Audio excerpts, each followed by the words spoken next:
Hello, welcome to another video of the Movie Poster Fan Club. I've been gone for all of November basically, so I'm gonna do one big November video where I'll rank my favorites and least favorite posters of the month. And I'm thinking about actually doing that from now on, of doing just like one video a month regarding new posters, because I've realized I have a lot of topics that I want to talk about, a lot of kind of more in depth videos that I can do, but I only really have time to do one video a week, really, with my work schedule. So that's my thinking. Let me know if you like this sort of ranking style video that we're going to do. And yeah, let's move on. So these are my 15 favorite movie posters. I'll go work my way from 15 to 5. And before revealing my top 5, I'll reveal my bottom 5. So I'll reveal the 5 posters that I hate the most from November. I don't hate anything. I like the least. At number 15, we have Nosferatu. Really beautiful color scheme in this one. I think in general, Nosferatu posters have been quite good at sort of keeping this sort of consistent vibe through all the posters. And this one just has like a really beautiful shape. We have this massive curtain that forms like sort of a right triangle on the left side of the screen that is hiding this sort of Nosferatu silhouette there. It's pretty impressive how they can sort of create intrigue in a way that's sort of like kind of more subtle, and it's a horror that's not so obvious or in your face, but it does create a sense of horror. I think my one complaint with it really is just the same complaint that I had with the previous Nosferatu poster that I talked about, which is the overuse of this same font. I don't normally mind with when the same font's being used a lot, but when it's this close together and the font is this distinct, it just if you're just looking at the text, it just becomes like a clump of a bunch of text that just looks the same. So like for instance, I have no problem with In Cinema Soon being down here with the same text because there's some distance, right? But if you're just focusing on the text in this top section, it's a little repetitive. But that's just really a nitpick. I think it really works. And as far as commercial posters are concerned, this is definitely one of my favorites of the month. Witches. As far as posters that I'm going to show you in this video are concerned, this one is definitely one of the more creative conceptually. It's sort of like a collage, but I just kind of love the color use. You know, we have this sort of pale purple over this, and this sort of like off black color all on top of this off-white background. It's off-white enough that white can be used as a separate element here in this sort of egg shape. I love how the text here uses the same color purple as this design element over here, and then obviously the red square here drawing your eye immediately because it's the one thing in like a stark warm color. So I really like this one. I think if I had to nitpick something, is that I tend to not really like when posters have this sort of space in the lower third that's below the text and that just feels underutilized. This sort of design makes me feel like, why didn't the poster just cut off there? Number 13, we have Presence. Presence has a couple of pretty cool posters that came out in November, and I think this one's probably the most memorable, using sort of like a thermal camera to take this sort of family photo. I like sort of the contrast here between what's seemingly like a pleasant family photo, but they kind of turn it on its head and it just creates this really eerie, creepy effect.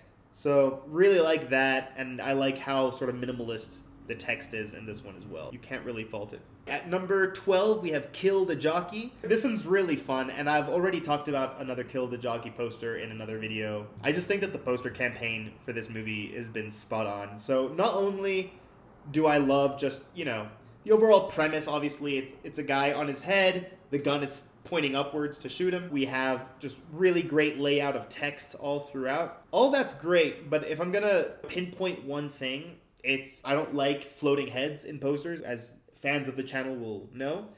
But this is a creative way of achieving the same thing, right? The idea of having floating heads is to like show the cast, show like the different characters that are gonna be in the movie. But it's normally done in like a pretty generic way.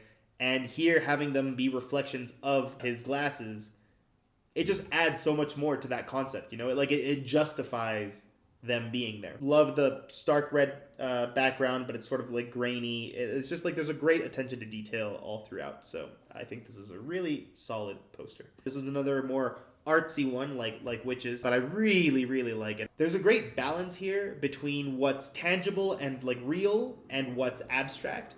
So for one thing, you know, like these houses look like they could have been taken from a photo. This man on the boat seems like he could have been a photo, so it's not abstract really.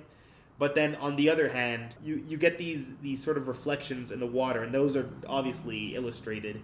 We get like this canal that just stops being water and it just starts becoming more abstract because it's just like one flat color all throughout. So there's no way of telling where the background starts and where the water begins. And I just love just the yellow and black throughout this poster. I love just in general the layout. The text in the bottom right corner just looks super nice, and I really like this font too. And it also kind of feeling like it's sort of pasted on. There's some texture to that text as well. And then obviously the centerpiece of it are these posters that this guy is carrying, and obviously they're sort of pasted there not in a realistic fashion. Like the boat may have been a photo, but these are just obviously just photoshopped on. And it's just like a really intentional choice to do that, right? At 10th, we got Unbecoming a Guinea Fowl. Now, not only is the title very provocative, but I just really love the overall look of this poster. Again, sort of look like it's sort of a collage. You know, it seems like we have the poster and it's one thing, and then these photos are sort of like tacked on. I just love how the title takes up like 2/3 of this, and we get our characters in the bottom right corner.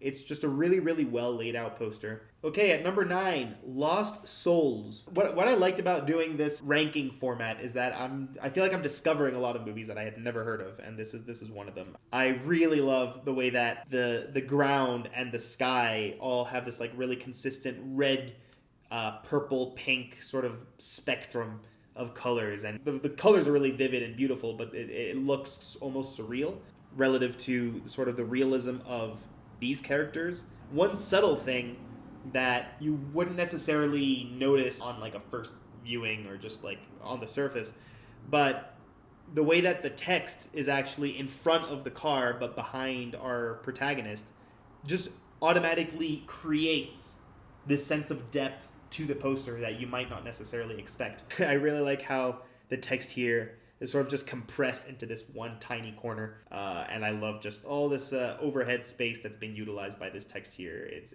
really it's really eye-catching. Okay, at number 8 we have A Real Pain. Now, I've been hearing a lot of great things about this movie. I really love all this negative space on this poster. Orange on gray is like just a really great combination of colors. I think orange and gray always go well together. And what I really like about this too is that it's like the illustration's great, you know, and the colors really pop. I really like the way that this blue complements the orange that's right next to it. But what's really great is also just the thematic nature of the illustration, right? Like he's carrying all this weight on him, and on top of that, his brother is a weight too. Okay, at number 7, we have Liza, a truly terrific, absolutely true story. Right off the bat, just beautiful color scheme all throughout, between the red, the pink, the white, and the light blue. It's just so cohesive. It's just a really gorgeous poster to look at. I love the font that they use for Liza, and I just love the circular nature of this poster too. I feel like this poster really just has 2 main elements here. One being her head, which is in this like great big oval shape taking most of the frame. But then we also have this sort of like rainbow shape here that's creating that bottom left corner, and it's sort of the balance between those 2 geometric shapes really sort of complement each other really nicely and contrast with the, you know, rectangular shape of the poster itself. Love how they fit the title inside her hair. That's just a really great use of space. Number 6, we got From Ground Zero, Stories from Gaza. Now, this one really caught me by surprise. I feel like it's not an instantly attractive poster, like especially compared to the Liza poster. The Liza poster is just obviously more aesthetically pretty to look at, and this one just isn't, but I kind of love where they went with it. For one thing, there's a great sort of sense of dimension here where we have 3 sort of layers to this poster. We have our character here in the foreground. He's black and white, We have the streets of Gaza in like sort of a grainy sepia sort of color. And then we have, right, peeking through, sort of like the light at the end of the tunnel, really bright blue color. The title is pretty well done too. You know, we have these three O's layered one on top of the other. I could just pick apart pretty much anything here and find stuff to enjoy. Yeah, really love the layout here, and it's a really, really provocative poster. I've never seen one quite like that, so big fan. Okay, I'm gonna interrupt the top 15 best movie posters of November with my 5 least favorite. We have Valiant one here at number 5. Just more generic than this is impossible, really, with the waving American flag in the back. You know, to be fair to it, like the execution is like perfectly acceptable. I've seen this poster a million times before, done better, done worse. It's just you know, instantly forgettable. I don't know if I've seen a more forgettable poster in recent times. Also, just kind of weird to have that helicopter at the bottom, you know? Like, it's like what is that? At number 4, Sonic 3. Now, I had a few bad posters to choose from, you know, to be honest, and a lot of them have this sort of floating head thing, but this one's just like the most obnoxious. I guess it's kind of funny to see Jim Carrey there twice as 2 characters, you know. That's kind of fun, but just in general, this is just so loud. The brightness of the blue and just like the variety of colors, there's no cohesion here. This one's like a bit of an eyesore to me, and this is, yeah. I've seen a couple of decent Sonic 3 posters, but this one's by far my least favorite. It's the most commercial. It just looks like it was created by a factory, basically. Okay, at number 3, Jamie Foxx, Cameron Diaz back in action. I hate the spacing here. Like, why are we giving so much space to their crotches here? You know what I mean? It's like, what's the point of this space? Absolutely nothing. I think maybe they're trying to show their guns, but even then, I would move the title to here, you know, so that what you see is their guns. Like, that's fine, but but like, why are we getting this here? This is just so much underutilized space.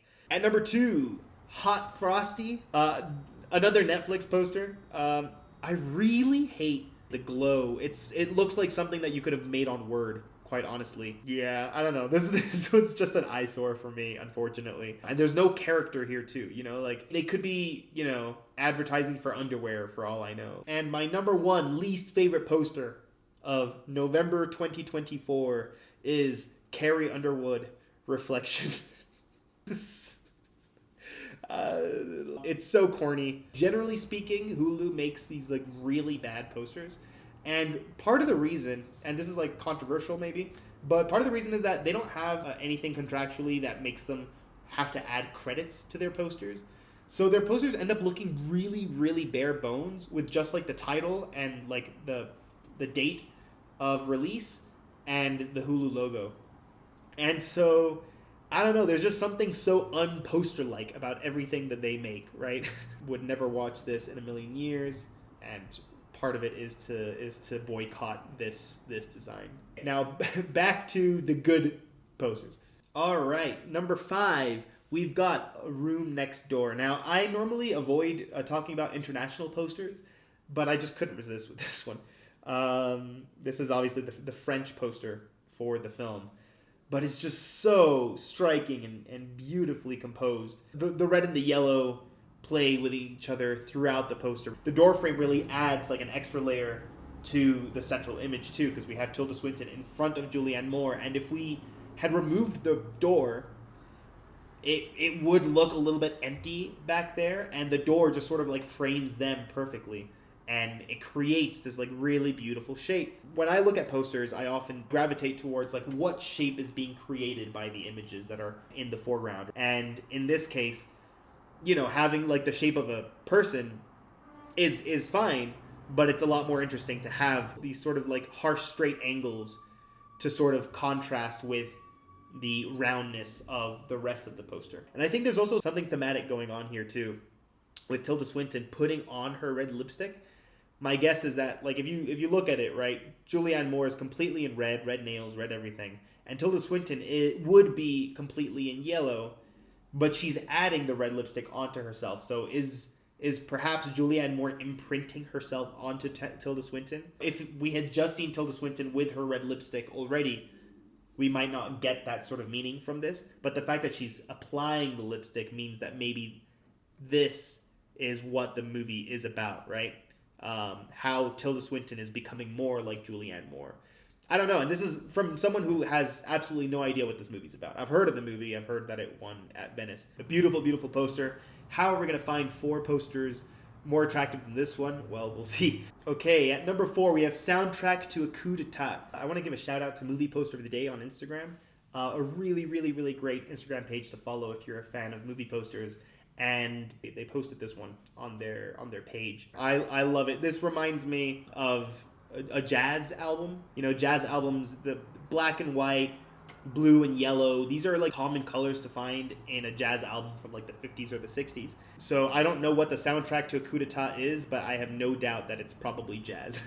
Just really love the composition here. I love how the black and white photo really kind of blends in and creates the black background. I love just the design of the logo, of the title of the movie, taking up all that space. It's just so beautifully composed here, and I think that I like this one better than the ones that I've read out up till now. Okay, in third place, I got Rifa. What a cool ass poster this is. I just love the colors in the background. I love the white frame works super well. Like obviously we've seen that in a lot of posters before, but that really works well to contrast with the colorfulness of the inside of the poster. We get our protagonist. She's backlit. We can barely, see the details of her face. What we can see is her hair and the outline of her mouth. That's just really, really beautiful lighting. I love how kind of contained all the text is that's within her. Beautiful text design, and also just the font itself of the title is like so unique.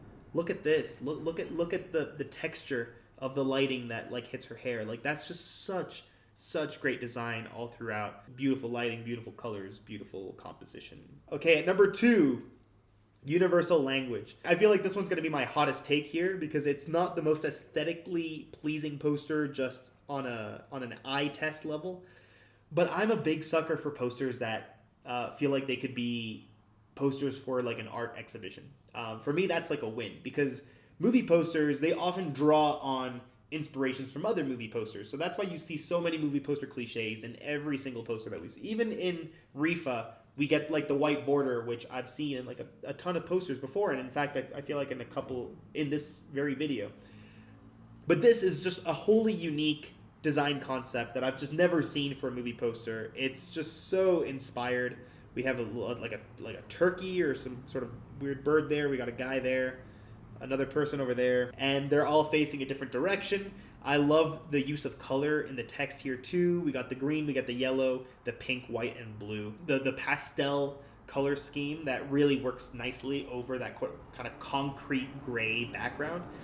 And yeah, I don't really even know what I'm looking at here, but I know that it instantly intrigues me and catches my eye, and I just love the creativity on display here. Like this one, while Rifa is like a beautiful, gorgeous poster that fits within the realm of other posters that I've seen, this, I feel like, is a completely different genre of poster that I've never experienced or witnessed with my eyes. So that's why I sort of have a great appreciation for this, because this is kind of incomparable, really. And my number 1 favorite poster from November is Day of the Fight. What a cool poster. I'll add, it's not quite as original as Universal Language. I will admit to that. In fact, it sort of draws inspiration from films like Rocky or other 70s films where it has just one central image that's in a square. We have the cast at the top and we have like all the text at the bottom. But what I really love about it is this beautiful white silhouette that frames our central love story in the middle. It's just so beautifully framed, completely in black and white. If Rocky had this poster, I guarantee it would be up there talked about as among the best posters ever. Now, I'm not personally saying this is one of the best posters I've ever seen. It's really great. But my point being that normally greatness comes from talking about posters of movies that are already great. I've never seen a list of best movie posters ever that has like a bunch of movies that aren't that good, but the posters are way better than the movie itself. Now, I've never heard of this movie, but if this had been the poster of like a great, great film from like the 70s, I feel like a lot of people would be talking about it as one of those great posters from the 70s. That is everything. Thanks for watching. Hope you liked this new format. And yeah, like and subscribe and let me know what your favorite posters from November were, or if any of them stood out to you in these top 15.